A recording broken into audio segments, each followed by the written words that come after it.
Thank you, Father Mark, and Your Eminence. It's a pleasure to meet you and have a chance to listen. And all of the presenters, Father Brian, thank you for your invitation again this year. I forgot. Just tell me what I'm doing once you get it. We'll do a little charade here.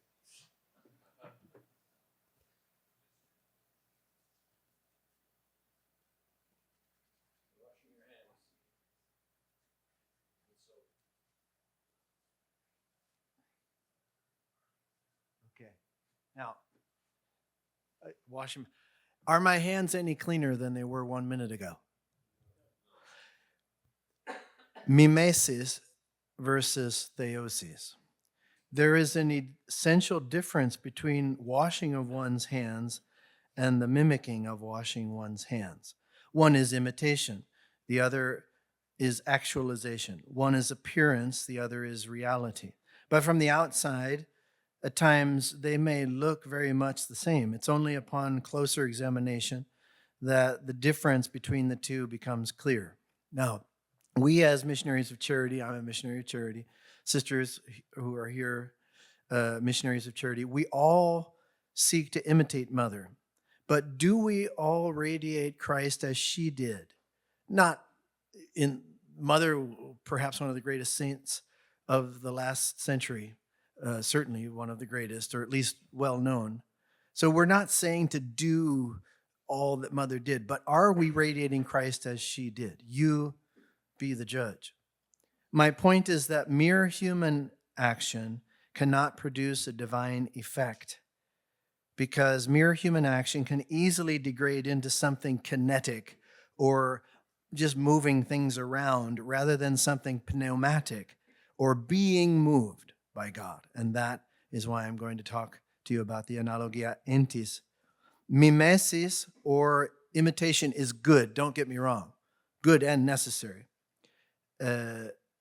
But it cannot produce divinization. Allow me to be clear on that point. I don't want to start on the wrong foot. Mimesis is good and necessary. Jesus says, "Learn from me, for I am gentle and humble of heart." Paul says literally, "Be imitators of me as I am of Christ." Gineste mimetaimu. Mimesis.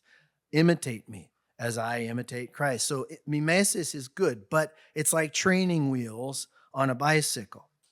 The training wheels keep you from falling, but they're external. They don't teach you how to ride the bike. That's internal. And that's the difference that I want to bring out here in my presentation. The apostles, for their part, imitated Christ's actions during his public ministry. They preached like Christ. They healed like Christ. They cast out demons like Christ. But most of all, they aspired to be like Jesus.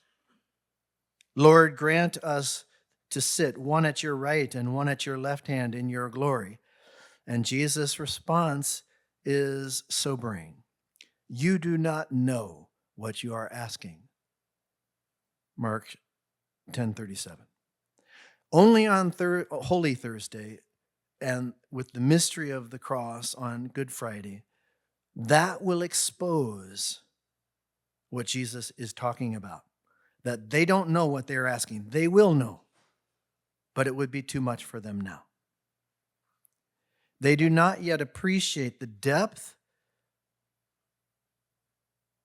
of God's love for them, or as the Cardinal said, the seriousness of love, but also the grandeur, the heights of love to which they will be called and which the cross will demand of them as apostles of the Lamb. But again, when the cross comes, and this is the point that I want to make, the difference between mimesis and theosis manifests itself, because the apostles all run away. Even John, in a first moment, runs away. So much for imitation. It was not until the risen Christ reconstituted the apostles in unity and in the Spirit that they would become capable of facing death, the scandal of the cross.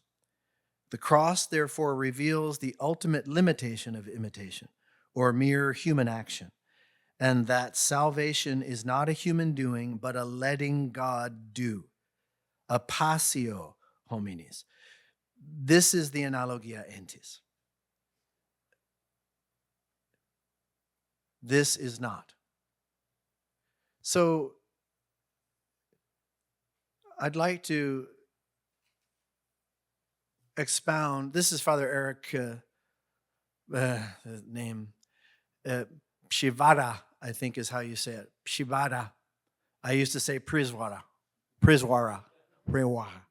but it's Shivara, one of the the great theologians of the last century. He expounded Thomas's doctrine on the analogia entis as a letting God do. It is not a human doing. It is a letting God do. Yes. It is not a human doing. It is a letting God do through you and to you. It becomes a human doing, only with your consent. But its origin is God himself. This is the analogia entis, an unconditional letting God do. As Father Shivara expressed it, the analogia entis can be summarized in the Augustinian phrase, God in and beyond the creature. And this might sound very abstract. God in and beyond the creature? What does that have to do with Mother Teresa? Well, Mother was a contemplative and a burning light. So even though this formula may sound abstract, when it's translated from its theological idiom into a human existential language, the analogia entis simply means a letting God do. That's a first definition. The analogia entis is a letting God do in and through us.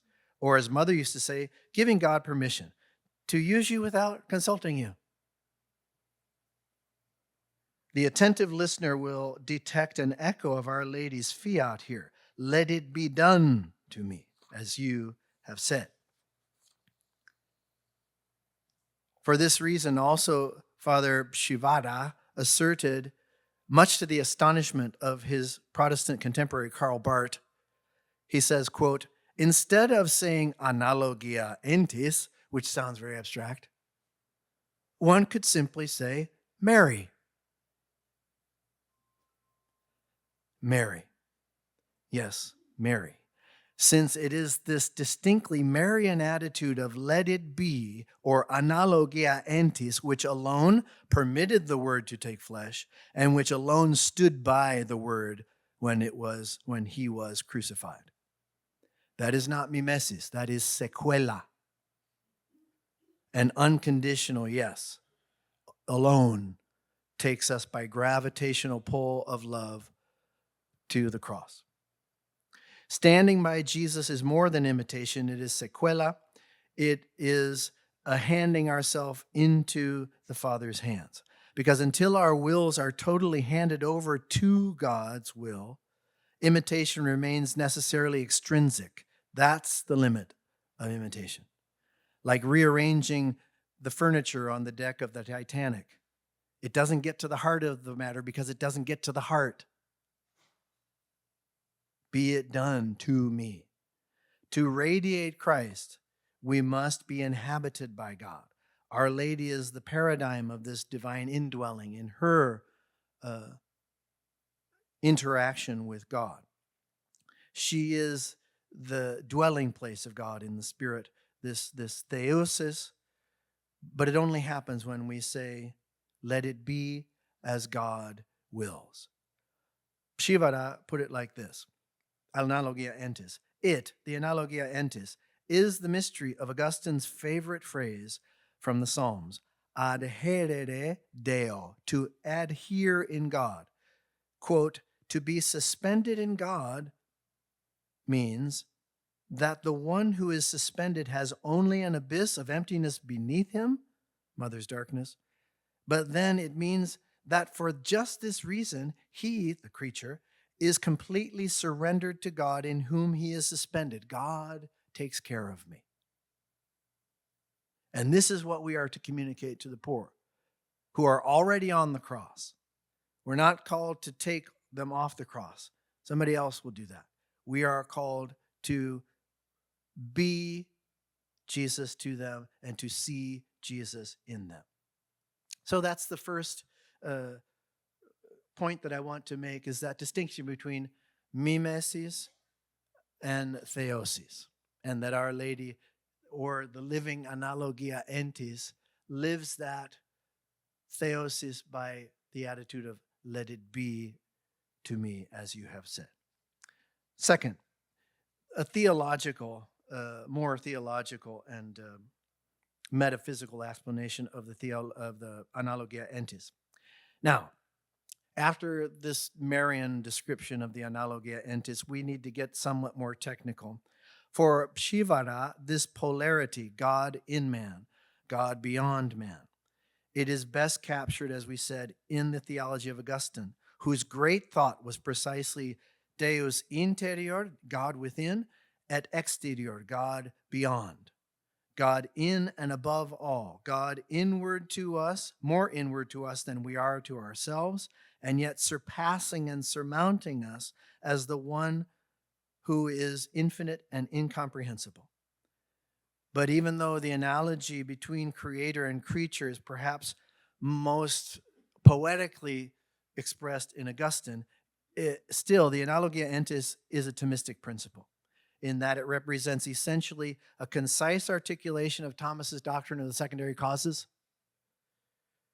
human beings especially.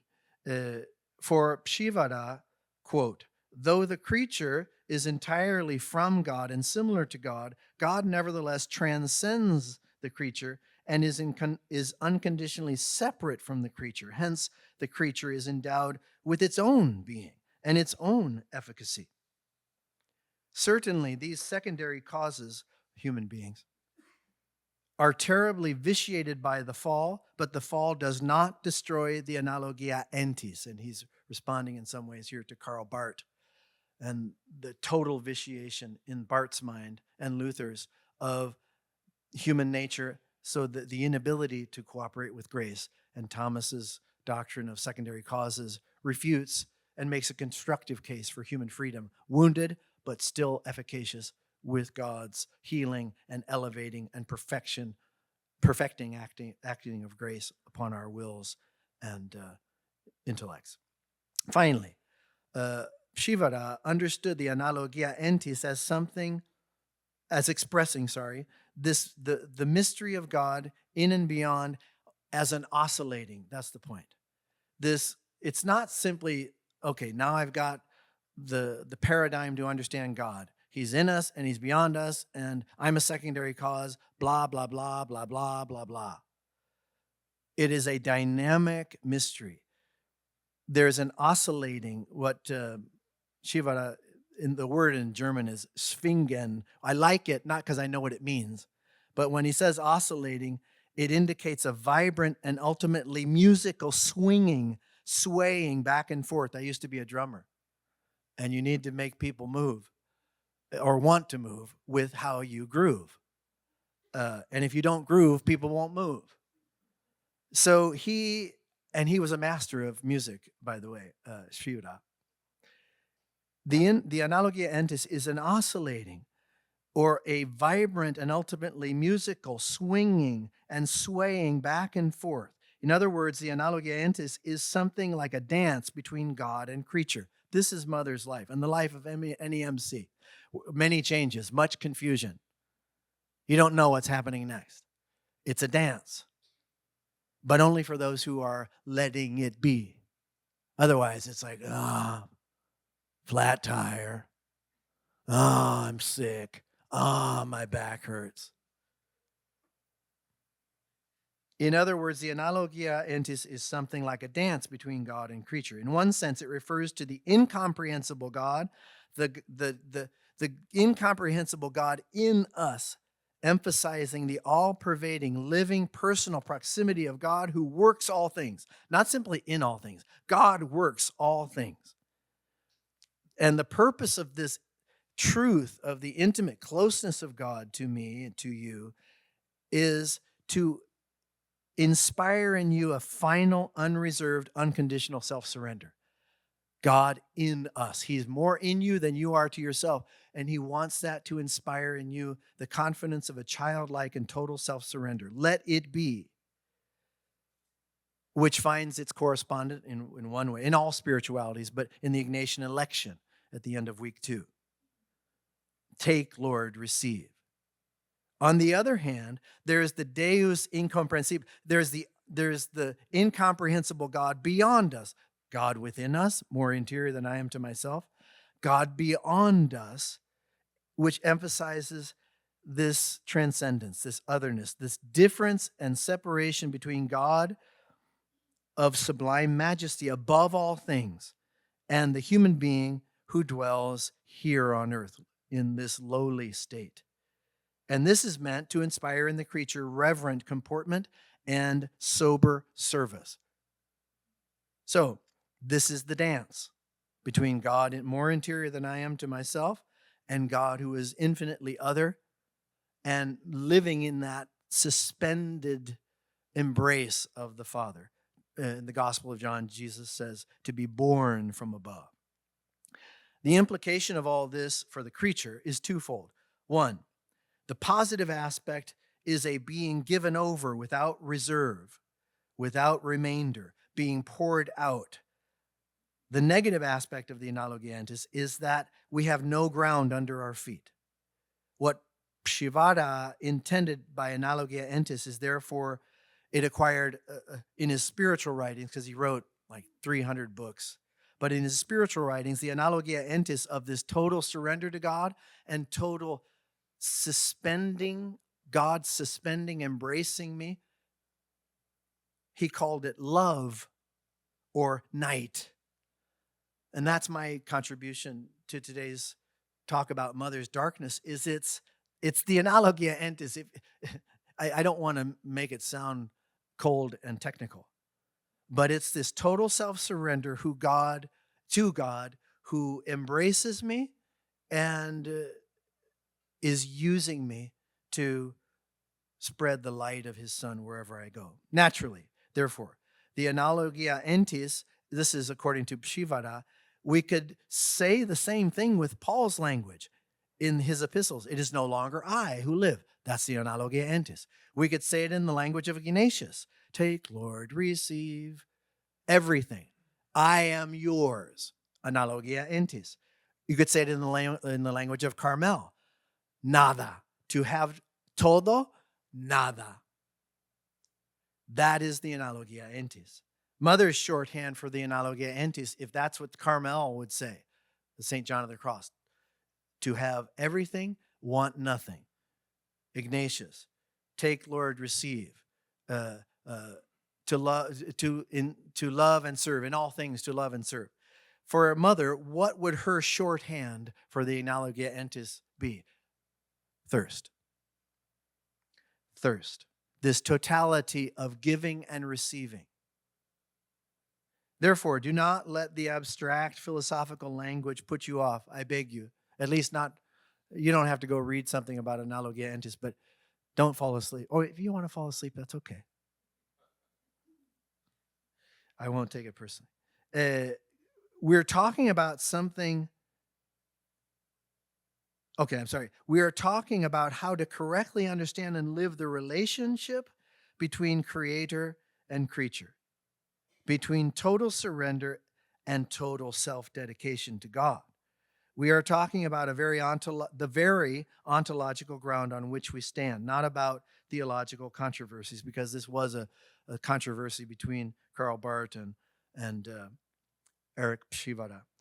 But in expounding the analogia entis, we are essentially painting a picture of what it means to thirst for God and what the condition of a poor person is, waiting for the light of Christ to ignite what is emptiness into a fullness that God alone can fill. Let me show you a video to get down to the ground. Sorry. There we go. No. This, it's just evocative of Mother's mission in the world. Babies this young are extremely responsive to the emotions and the reactivity and the social interaction that they get from the world around them. This is something that we started studying 30, 40 years ago, when people didn't think that infants could engage in social interaction. In the still face experiment, what the mother did was she sits down and she's playing with her baby, who's about a year of age. I'm like a girl. Oh. And she gives a greeting to the baby gives a greeting back to her. Yeah. This baby starts pointing at different places in the world, and the mother's trying to engage her and play with her. They're working to coordinate their emotions and their intentions, what they want to do in the world. And that's really what the baby is used to. And then we ask the mother to not respond to the baby. The baby very quickly picks up on this. And then she uses all of her abilities to try and get the mother back. She smiles at the mother. She points because she's used to the mother looking where she points. The baby puts both hands up in front of her and says, "What's happening here?" She makes that screechy sound at the mother, like, "Come on, why aren't we doing this?" Even in this 2 minutes, when they don't get the normal reaction, they react with negative emotions. They turn away. They feel the stress of it. They actually may lose control of their posture because of the stress that they're experiencing. Okay. I'm here. And what are you doing? Oh, yes. Oh, what a big girl. It's a little like the good, the bad, and the ugly. The good is that normal stuff that goes on, that we all do with our kids. The bad is when something bad happens, but the infant can overcome it. After all, when you stop the still face, the mother and the baby start to play again. The ugly is when you don't give the child any chance to get back to the good. There's no reparation, and they're stuck in that really ugly situation. The poor are stuck in this really ugly situation. Adam is stuck in this really ugly situation. And the analogia entis is this not holding on to oneself, but being available to God so that he can shine his light through us. Borrowing the metaphor of Dr. Tronick, that's this doctor's name, at the end of the video, he says the good, the bad, and the ugly. Let me borrow that metaphor as a metaphor for the three transcendentals of being, because Mother was called to bring the good, God, to the bad and the ugly, people who don't have God. That's us. And I'm not prepared, and I can't. This is too short of a talk to try to expound on the three transcendentals, which I think really we need to retrieve. But I will just say that Mother radiated the good on the poor and the hopeless precisely because of her radical surrender to God's will. This letting it be, the analogia entis, that's why she can radiate. Because there's a whole world. This is not just this baby. She's an insecure baby. That's why she cried. Every baby, the moment that the mother's face goes blank, baby is like, huh? That's how keyed in we are to connection. The analogia entis is all about connection. It's how to understand without injuring the data of faith, divine revelation, how to do it justice without strangling it, letting divine revelation give its truth without reducing it to our human categories. That's one of the ways, the analogia entis. And this is just an image of what, if we don't live that surrender, then it's like the still face with the baby. Our Lady was filled with God to such an extent that she could radiate him unto others. While we are rightly moved with wonder, both at the depth, the sensitivity, and yet the fragility of the bond between mother and child, which is brought out in this video, we are less moved by the distress of the anonymous poor whom Providence places in our path. Why is that? And I'm saying it's because we don't live the analogia entis of this being given over, of letting God embrace us because we're giving him permission. Somehow, instead, we defend ourselves from this mystery of the cross. We defend ourselves from weakness and need, both our own and that of others. Our Lady's visitation, however, to Elizabeth shows that there's something very different at work in her heart.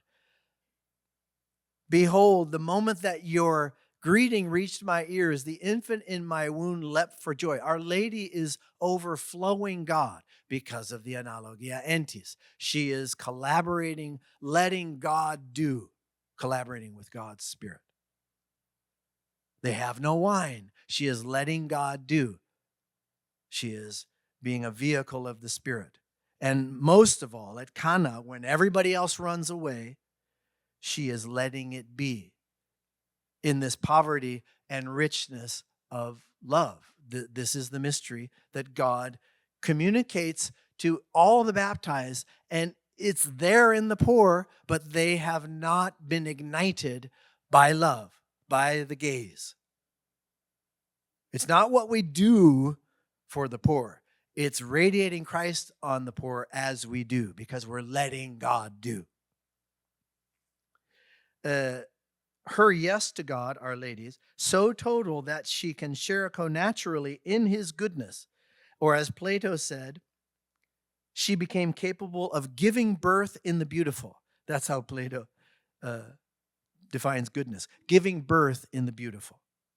This is precisely the attitude proper to the analogia entis, or not holding on to oneself. And I pointed out this difference between Our Lady and ourselves, both to encourage you to ask Our Lady, as Mother constantly did. Ask Our Lady, lend us your heart, give us your heart, so beautiful, so pure, so immaculate, so full of love and humility. It's not to shame any of us, but rather it's an invitation to become an instrument of his peace, because God still loves the world through you and through me. The third thing I'd like to talk about is, if the first thing I talked about is analogia entis in a Marian key. The second thing is a more technical definition of analogia entis, but then ending that technical definition with what does it look like in real life with fallen creatures. Even the pagans love their children. Well, Mother is called to love the unlovable, and every Christian. Now we get to the third. Why do we not radiate Christ? Now I could answer this question by saying we do not radiate Christ because we do not live authentically the analogia entis. But I wouldn't move anybody to tears with that answer. In saying this, I would be metaphysically correct. That is why we don't radiate Christ. We're not cooperating with being, which is in itself is generous. But the answer would make no sense to most people. So allow me to give an answer in more everyday language. The reason that we do not radiate Christ like a Mother Teresa, like an Ignatius, is simple. But it has two aspects that we need to keep together. One, we do not radiate Christ because we do not fully surrender our wills to God. It's that simple. But secondly, the reason that we do not surrender our wills to God is because we do not recognize nor admit our radical existential powerlessness. And I think von Balthasar was getting at this when the video. He was getting at something along those lines when he says this, quote, after a mother has smiled at her child for many days and weeks, she finally receives her child's smile in response.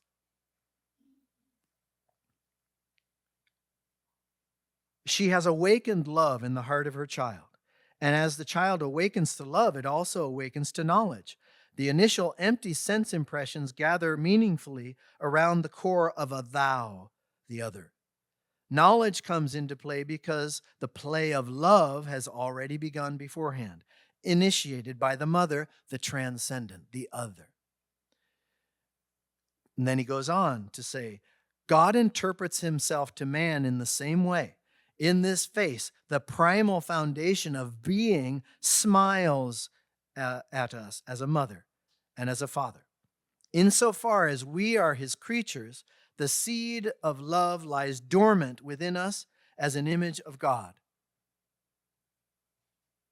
But just as no child can be awakened to love without being loved, so no human heart can come to an understanding of God without the free gift of grace in the image of his Son.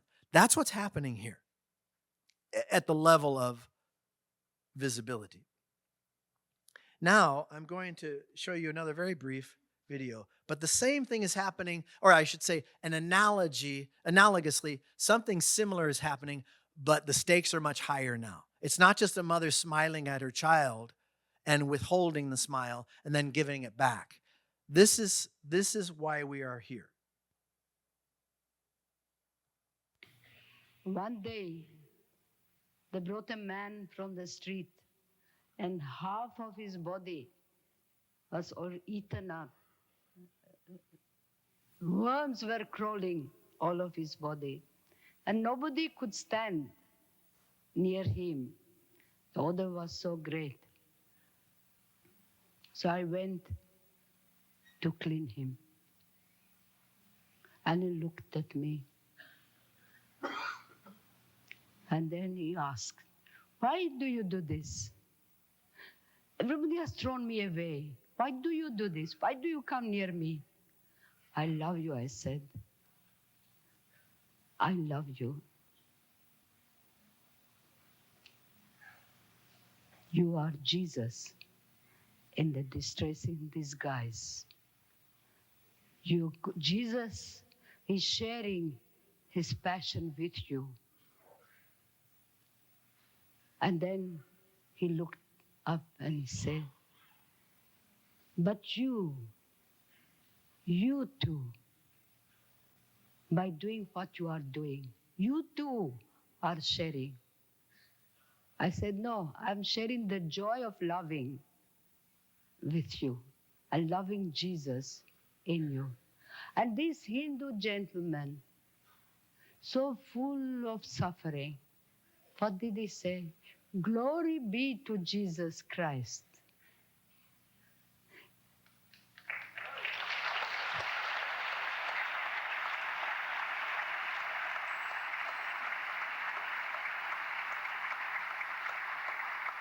There was no complaint of those big worms eating into his body. There was no crying, no calling. He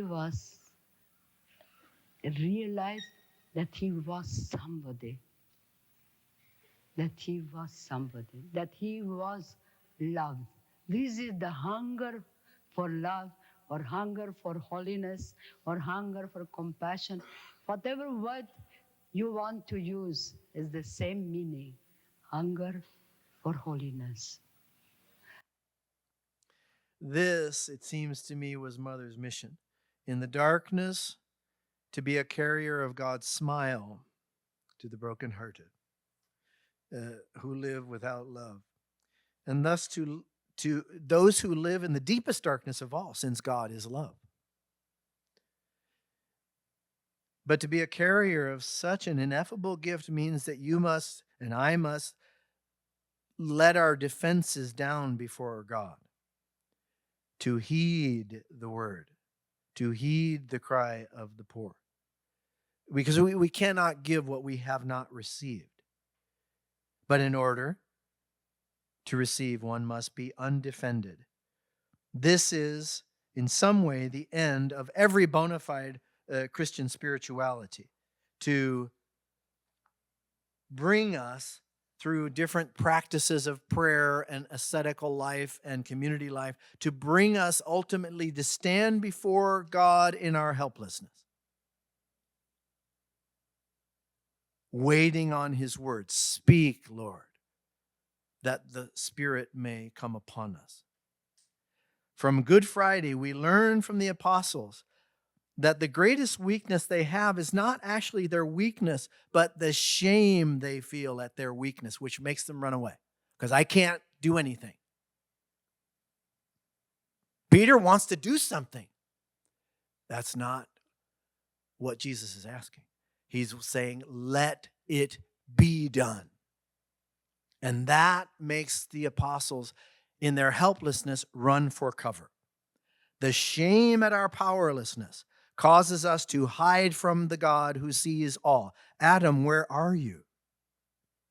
John alone, among the 12, takes his helplessness to the mother of Jesus, rather than hide himself away in shame and self-reproach, as the others do.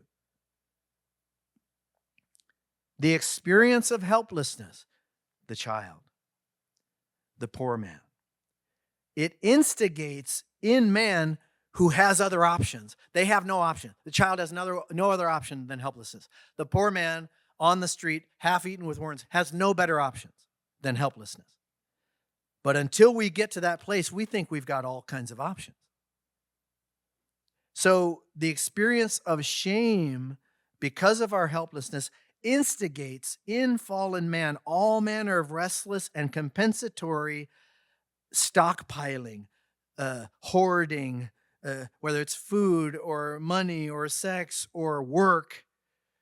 We avoid helplessness at all costs.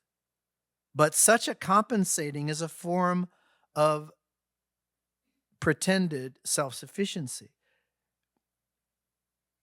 by which we both defend ourselves and we center on ourselves. And what is happening here is the opposite. As long as we are thinking of ourselves in this defensive way, we cannot receive the gift of the other. That means the baby. That means the poor. That means my wife. That means my husband. And don't be fooled. We need the poor. We need mothers. We need fathers. We need children because salvation is other. God is other. That's the analogia entis, to recognize that I can't fix things by myself. What God needs from us is not our doing, but our yes, our letting it be done. And there is nothing else that is more dramatic in the battle of the spiritual life than this. Will we give God permission? Will we recognize our helplessness and stand before God in that trusting expectation? And this is why the analogia entis is not a theological abstraction. It is only an abstraction for those who wish to find in their restless action a refuge from the total surrender that the cross is demanding of each one of us. A refuge in activity. And then we don't radiate Christ. We're rearranging furniture on the deck of the Titanic. It was only the cross that brought the 12 to their knees. Lord, even if everyone abandons you, I will never forsake you. Oh, really? But this is not something desperate. The cross faces us with the truth about ourselves. The cross puts every human being into checkmate. But until we have no better options, we wiggle out of that. The poor can't wiggle out of that. A child cannot wiggle out of that disappearance of her mother. she becomes frantic. And that's what I'm sad to say. Much of our activity is born from this frantic evasion of our helplessness and our running away from the cross. And this is the invitation. This is the analogia entis. Analogia entis is the mother's smile. The analogia entis is you did it to me. The analogia entis is my total surrender. Whatever you want to call it. But finally, the analogia entis, it is the overcoming of our distrust of God that the ancient serpent sowed in the heart of Adam and only healed in another garden called Gethsemane, where Jesus says, not my will, but thy will be done. That's the only healing of our running away from the cross. Until we let it be done, like Our Lady, we give the poor only ourselves, not Jesus. In conclusion, I've called this presentation, the Analogia Entis. Yeah. And the preservation of the mystery of Jesus and the poor. The question arises, now what? And practically, I have 3 suggestions. And I'll start with the last one because I think that one's the most pressing. If we want to preserve the mystery of Jesus, honor the mystery of Jesus, and cultivate, feed the mystery of Jesus in the poor, I ask you to go to your phones because the first thing we need to do if we want to dispose ourselves to working with the Spirit is just go to your phones. We need to do an accounting of our signal to noise ratio. Just go to your settings here and down to digital well-being and parental controls. And it'll tell you how long you've been on your phone today. Sisters, go ahead, take out your cell phone. But anyway, it tells you everything you've looked at. And then if you go down to this little the sentence here, it'll give you your whole week. Whew. Bless me, Father, for I have sinned. But we need to come to a greater digital sobriety. I'm going to read you a quote from a wonderful author named Jonathan Haidt. He wrote a book, best-selling book of last year called The Anxious Generation, How the Smartphone is Rewiring Our Children's Brains. Because Generation X is children born from 2000 until 2000 onward. He says this, one morning on a family trip to Vermont in 2016, my 6-year-old daughter was playing a video game on my iPad. She called out to me, Daddy, Daddy, can you take my iPad away from me? I'm trying to take my eyes off it, but I can't. He says, my daughter was in the grip of what is called a variable ratio reinforcement schedule, administered by the game designers, which is the most powerful way to take control of an animal's behavior short of implanting electrodes in its brain. That's the first thing we need to do, is come to a greater conscientiousness about how much time I'm spending with these words and with the word. Second thing we need to do, ask Our Lady for her heart. Her heart is a symbolic heart, not in that it's just a symbol, no. Her heart has this symbolizing capability, which means she's able to keep very different realities in a fruitful tension. She unites heaven and earth. Her heart keeps these things so that with the word of God that she's embracing spousally as the sponsa verbi, she is bringing that embrace of the word into all of these situations that need God. But that's a tension. She's not running away from people's problems or her own. But she knows that I cannot give anybody anything greater than God. So she embraces the word with that spousal embrace in this symbalo, uniting what God is enlightening her with, or what God is revealing to her, you did it to me, with the person in front of her. So the second thing we need to do is ask Our Lady for her heart. So beautiful, so pure, so immaculate, Mother's Prayer. The final thing we need to do, I refer you to the books of one book in particular of David C. Schindler, who just teaches down the road here, the John Paul Institute, called, the book is called Freedom from Reality, the Diabolical Nature of Modern Freedom. And his point was, coming from John Locke until today, the liberal idea of freedom is, don't tell me what to do. You can't tell me what to do. Freedom as emancipation, basically. But he goes through a long retrieval process of the classical idea of freedom, because the classical idea of freedom is, I'm in charge. I'm sorry, that's Locke's understanding. It's a metaphysical problem.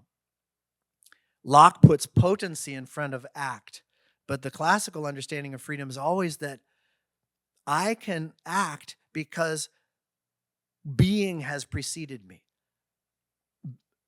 My being doesn't begin with my being or my freedom. It began before me. And it's participation. Freedom is a participation in the good. Freedom is oriented to the good. And when I don't recognize that my freedom is not the arche or the root of my own freedom, but my freedom comes from the good, then my freedom becomes a self-subverting, self-destructive exercise of autonomy, which has no reference to the good. So 3 things, and I'll just end with that. First, make yourself accountable and try to bring it down to an hour. I know that's very, maybe that's jihadist, but try to bring it. I'll say it like this: don't make your embrace of God's word more than your embrace of your phone. That's it. That's a good litmus test. The second is ask Our Lady for her symbolizing heart so that you can become a contemplative in the heart of the world, keeping together that tension of, this is what God has told me in his word, and this is the bleak reality. How do they come together? They come together with let it be. And then finally, to resist this American Western idea of freedom as, you can't tell me what to do. It's not just American, because I'm very happy to be an American. But Locke, I'm not a Lockean. And we need to fight against an understanding of freedom which is not rooted in the good and oriented to the good, but we want to beget or give birth to others in the good, as Plato said. And Mother did that by saying yes. Thank you very much.